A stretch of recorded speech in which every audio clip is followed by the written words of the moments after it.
The new year has started off with a bang at Mercedes-Benz India. I am at the plant which is just outside of Pune, headquarters to Daimler here in India as well. And I say that not just because with the new year comes a whole set of new announcements, but it's also because 2019, as tough as it was, closed out on a high for Mercedes, still retaining its top position here in the Indian market. So plenty to discuss, but it is that big announcement I will come to first with the man who heads the business here in India, of course, and that's Martin Schwenk. It's great to see you.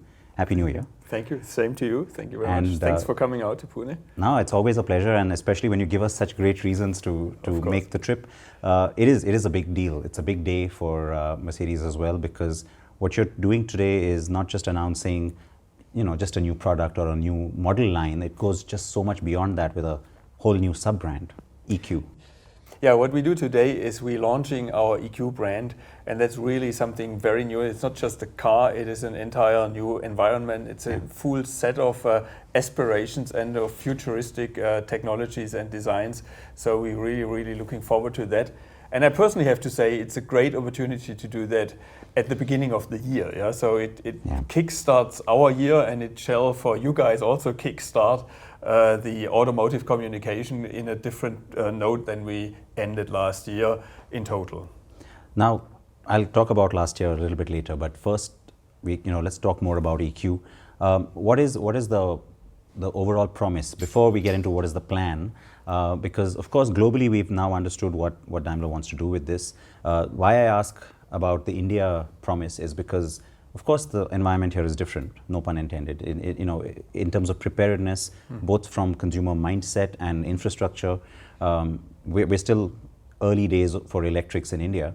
So what motivates you to bring the EQ story here? I mean, we believe electric has a lot of future. And sooner or later, every manufacturer needs to do something if they want to be credibly in the market. And we were pondering for several months, actually almost years, how to do it, when to do it, how to approach it best. And we feel right now is a good moment, not only starting a year, but starting a new era, beginning of 2020, coming forward with that. Several things are lining up in a suitable way. On the one hand, some government policies are quite supportive in bringing in electric vehicles. Mercedes is globally building a bigger and bigger portfolio of electric vehicles. You are probably familiar with that. By 2022, we'll have 10 different models available. So there is quite some momentum building up. On the other hand, we don't have experience. We don't have experience here in India, in the market itself, and we don't know how well customers will actually accept and how strong we can actually be with these models. So we thought it should be a good moment to tap into that market and to establish now our brand, which will then in future see many more vehicles under the same umbrella. Let me quickly sort of expand a little bit on that last point that you said about the customer and how they're going to react to this. Leading up to this internal decision that, okay, yes, we go with this now, there would have been some feedback, right? Either from your dealers, who are talking to potential customers or existing, Mercedes-Benz buyers, or some kind of market research that does give you some indication that while people are, still confused or whatever, they are kind of interested, if not ready. I mean, we have seen. Is that true? Yes, absolutely. We have seen last year quite some momentum. I mean, the government was very vocal about it. Customers, not so much, I can quite frankly say. Yeah, and when I joined over a year ago, I actually asked the same question not only to customers, to dealers. I said, "What's your position?" And most of them said, "Don't worry, it's not so. We don't need that right now. It's not the pressing need of the country." So now last year, with government initiatives, with seeing the entire development of the market, I think also customers got more curious. What can these EVs actually do for us?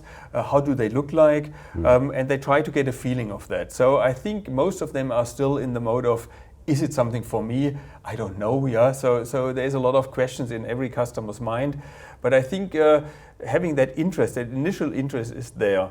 And coming to the dealers, I can also say our dealer partners, they also feel now, let's look into what we can do. Yeah, so the environment has changed, I would think, in the last 12 months, at least for us to say now, what can we do with it? And that's why we say, okay, let's launch the EQ brand right now and then follow with the cars. It's also interesting, I must share with you that when I drove the car last year and in Oslo and we put out that story, it actually was the most interest we got from any premium brand story last year.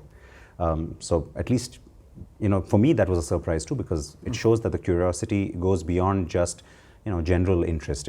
People really wanted to know about the car and how it works and what makes it exciting.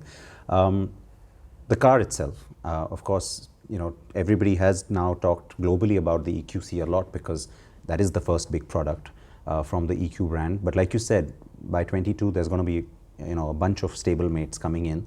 From an India perspective, how do you view the product plan rolling out? Because that's the obvious question everybody has. I mean, obviously with the launch of a brand, there's an expectation of vehicles. Yeah, so we will do in April, we'll officially launch then the EQ. Today we present the edition 1886, which is more a showcase product into before we do the actual launch with pricing and everything. But the EQC, which is now our first model that comes, that has definitely characteristics of not only being innovative, it's also a sporty car. And we want to show that, and we want to target a market there which is at the beginning rather a smaller market. It is for us an opportunity to learn how to establish the brand and the vehicles within the brand. So we take it, I would say, with a measured pace at the beginning. From there, we'll see how it works, quite frankly. So the plans are not set for the next 2, 5, 10 years at all. So it's really a little bit into let's start, let's see what works, what doesn't work. Let's create awareness with the customers. Let's enable the network. Let us learn how to actually even service cars like this, how to market them. I mean, the full chain of value chain needs to be established. It's something new for us as a brand as well here in India. So we take it at a measured pace and then we go in and we will see in a year from now what we do then. So it is basically an introduction and a learning exercise at the same time. So the expectation is not mass volume or competing with our mainstay vehicles in the SUV or sedan segment at that point in time. No, but it's exciting to know that you're not sort of putting a boundary on it as well, because if things develop quickly, you're going to respond according to that. And absolutely, so absolutely. In fact, more power to you is what I would say, and this time pun intended, because you're pretty much got to be charged up to attack this market. Now, when it comes to the market, the landscape and where your customer especially resides. I know you'll have to forgive the press because the obvious story that's going to go out after this is that, oh look, Jaguar announced the I-Pace, Audi announced the e-tron, and so now Mercedes has announced the EQC. But forget that for a second. Not from the point of view of competition or getting into a space for that reason. I understand that's not your motivation. But from the customer's perspective, do you think there'll be a greater comfort knowing that, look, everybody is kind of pushing towards this direction now, maybe I need to think about it? Hard to tell at this stage. I mean, we have some initial interest from customers. We see what they think, what they feel, but I can also say there is still some hesitation on customer side. Is an electric car really something for me? So I think for us, it's really also to understand what do the customers want, and also for the customers to see what they can get.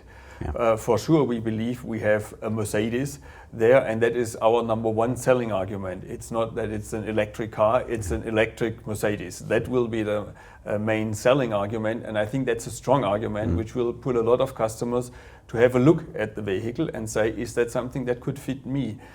For right now, I can just say we don't know whether it fits for everyone or for who it should really, really work well. So we'll find out over the next couple of months, and then we push forward from there on.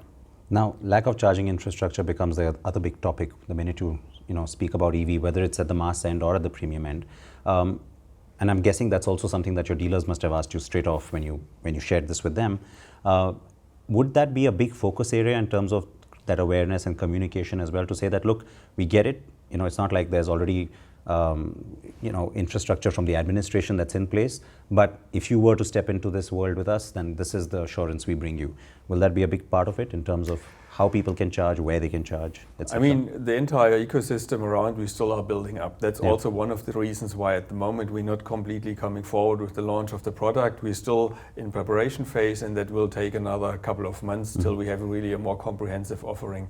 I personally think for many of our customers, how should I put that? They have opportunities. They park their cars in their private garages, for example. They can park the cars at their business and so forth. So many use cases, it should be possible with a car which has a theoretical range of 470 kilometers, which will in reality then probably be 350 to 400. Sure.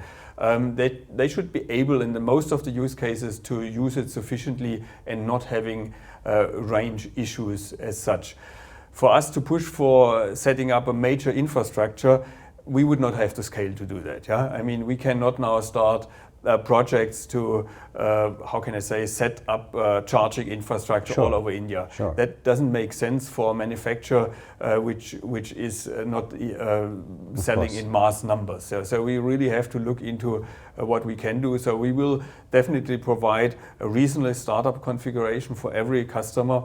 In the sphere of their operation. I mean, in the sphere of their operation, we'll see what we do with the dealer support. Sure. There will be something we do, but I think it should be possible for many customers to try that out. And quite frankly, many of our customers, they have not a single car, they have multiple cars.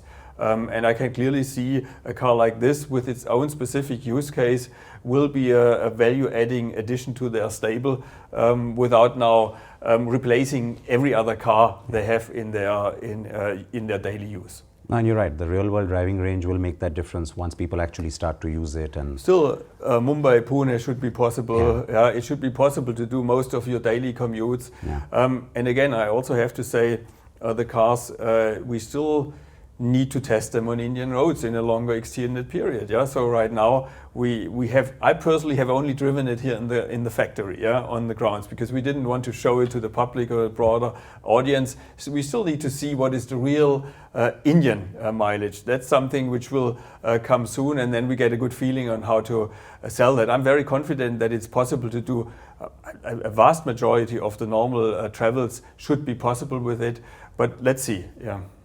Since we're on camera, let me shamelessly volunteer that I can help you do some of that testing. We'll find some ways to do it. Mumbai, Pune, whatever you say. All right. In the past, we've seen, of course, being the brand with the longest presence in India, in terms of your pitch to the consumer, product offering, technologies, there have been so many changes, of course, over the years. But if you look at the image, there was a time when it was the S-Class that was the ultimate flagship for the brand. That kind of moved to the sporty SLS at one point, and then it's been dominated by the SUVs, perhaps the last couple of years, to be fair. Do you see the EQ brand as well as the EQC for starters playing a flagship role that sort of creates a halo around the whole brand? I mean, that's a question that is... Since it's a sub-brand and not just a variant or a model. I think it will definitely carry the element of sustainable luxury. I mean, we have the overall brand promise of sustainable luxury. We have Ambition 2039, in which we look at a carbon dioxide neutral footprint for the entire fleet. So we need to start somewhere, and clearly the EQ will be a flag bearer of this theme. On the other hand, I mean, as being the manufacturer has 25 different models in the market and no other manufacturer is doing that in India, I cannot expect that this is the one which we will rely on. It will be an addition with the ambition to supplement our sustainable luxury message to the customers. It will show what Mercedes can do in electrification of the portfolio. It can show how we will innovate going forward the powertrain of the vehicles of the future. On the other hand, quite frankly, I think with any launch we have later this year, and we have many very strong products coming. I mean, it's every month a launch you will see, and there's so many strong and good products coming. I can never say these are not the future. They are very clean engines. We have, for example, BS6 to the latest technology available, specifically on diesel and engine, which will last for many years going forward. So I think the brand will remain and rely strongly also on an image of luxury and comfortable and safe transport options for the restless society. I mean, everyone wants to achieve something, is restless by itself, and they have different options they're looking for. So I think we need to cater for all these different elements and show we pushing the boundaries and move forward as well. You mentioned BS6, so I'll quickly go there for a second. There's been a lot of talk about the transition and preparedness, so I won't bore you with that. But now that we're almost there, and you've already started to introduce the BS6 models anyway, so it's not a new topic from that perspective. What do you anticipate will be the sort of mix going forward between diesel and petrol, since not everybody in the luxury space has spoken about diesel at all? I mean, there are some who are abandoning diesel. Do you think that could be a nice advantage for you? Because it is clean diesel, so this is established. I would definitely believe that the diesel has a very strong future. I mean, its advantages are huge, specifically when it comes to the fuel consumption and then the CO2 footprint related to that. I mean, you look easily around 15 to 25% of lesser fuel and better CO2 emissions then. And if you go into particle matters and NOx, we have numbers which are very similar what you find on petrol engines. So the engines themselves are so advanced that I see a huge proposition for the future as well to keep the clean diesel. And I'm clearly of the opinion that specifically in the SUV segment and in the larger sedan segment, the diesel will continue to dominate, and we have a full portfolio in that aspect, and I'm absolutely confident that this is what the customers want and expect, an efficient and clean engine powertrain which will be able to work for an extended period. But when you start from the compact end of your portfolio and then of course go up to the bigger ones like you said, is there enough elasticity there for the consumer in terms of whatever price increases come because of BS6? I mean, we said before that we're not really doing pricing because of BS6. What we do is BS6 also is introduced in the context of new models. Yeah. So any car that got BS6, and that started already early 2018 when we brought it to the S-Class, was a completely new model or a major product upgrade. So what's happening is there's a lot more enhancement. Yeah. Yes, with BS6 we build a new model, and then BS6, it also has BS6. So it's one of the features. So it might be an MBUX with BS6 or whatever. So the overall pricing then gets a little bit more, how can I say, defined by the overall features of the vehicle, and it's not so much a question of BS6. With that, I think we should be comfortably able to go forward with our offerings that will work also in future. That's fair. That's a fair point. It's going to be a busy year, you said. Now 2019 was a tough year.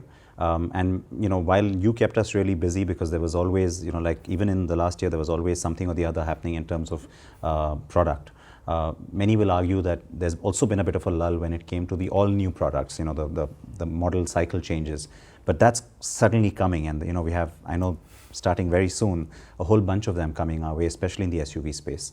How excited are you for that, and how excited is the dealer community for that as well? I'm personally very excited, yeah. I mean, you're right. We had early last year we launched the V-Class, and then we had the E-Class BS6 launch, the AMG C43. But obviously, with inventory management, with looking at what is the market itself doing, it didn't make sense for us to push heavily on the lineup we have now. So in the fourth quarter, then we came obviously with the G350 diesel. So we brought the GLC, and now we're going into full swing. 28th of January, you will see the GLE coming, and many more cars to follow, specifically in the NGCC segment, and also in the SUV segment will be a big push. And I'm personally very, how can I say, thrilled, but also our dealers. We have had a sneak preview where we showed many of the cars coming. And let me say quite clearly, it wasn't too difficult to convince them that this year's sales numbers cannot be the ones from last year. After showing the product portfolio that is at stake and coming, definitely there is a lot of confidence that we can actually make that and come back to numbers that are stronger than they had been now in 2019. No, and you stuck to the leadership position, not just in a tough market, but also a market where the rivals were refreshing their portfolios. So that's a credit to you, your team, as well as the dealers. But therefore, of course, your outlook is positive for 2020. Like I said, it's been a tough year. Everything from there looks better anyway. But how positive are you about things just finally turning around in terms of sentiment? Because we've, I think, established that there are certain things that aren't going to change.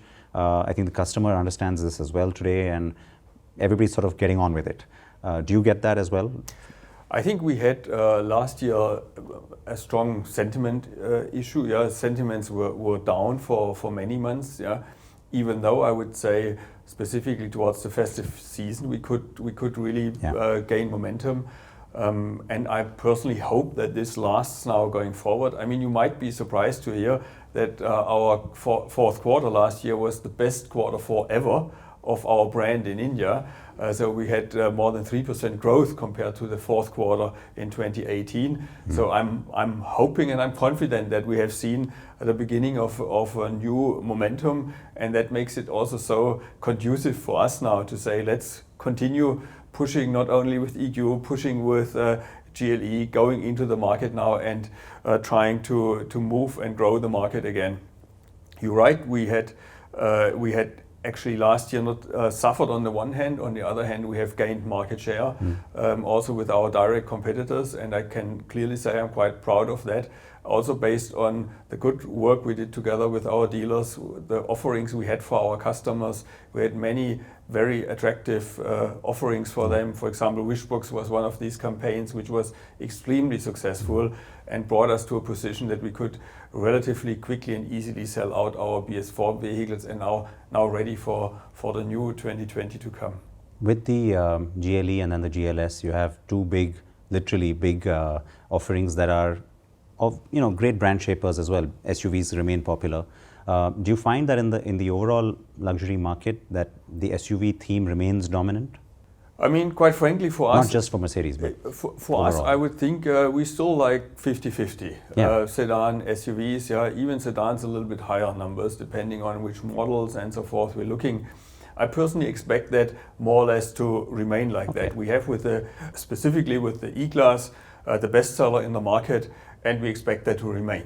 We have a strong C-Class offering, and we expect that to remain, as well as the S-Class customer is a different type of customer, different business case, so to say, or use case, I should say. So I clearly expect that we will remain there strong as well. On the other hand, this year has a lot of opportunities, refreshments in the SUV segment, and that will definitely give a massive push for us as a brand. And I can see competitors also looking into SUVs, so surely the SUV will be a very interesting market going forward, and I feel more than prepared. I feel very well prepared to take on 2020 with the offerings we have prepared for. Oh, there are other compact SUVs coming as well, the new versions and maybe one new model as well, so I won't go there. But I'll bring it back to the EQ then to sum this up, since that's where we started. Going forward, what do you see as, I mean, first of course you're testing the waters, I understand that, but will it be the existing dealer partners that would house the sub-brand within their existing showrooms? How many cities would you look to target in the first year? Is there any detail you can share on that? Not really right now, but we will definitely not have 100% coverage from day one. So the plan is clearly to focus on the hotter metro areas and make the step there first, because there obviously the market is. And I think there is where most of the customers will be interested, will find touch points with the brand on that. But yes, we will rely on the existing dealer network and will step by step enable them to work with the brand and then to sell the vehicles out of their existing dealerships. Having said that, we're still not completely done. We're still working in expanding our network. We have roughly 95 outlets at the moment, so I actually think we can get into the 3 digits this year. But essentially, that is not due to EQ. That is covering, being close to the customer and covering the whole of India in our way, so that we are close to everywhere. All right, so busy year, that's what you promised. I kind of expected that going into this anyway. Look forward to it. And also, of course, feedback on how the EQ brand is received, and then, of course, the EQC is received in the market. So we'll keep coming back to you. Sure. Martin, thank you. Appreciate the time. Thank you. Thanks again for coming out here. Thank you.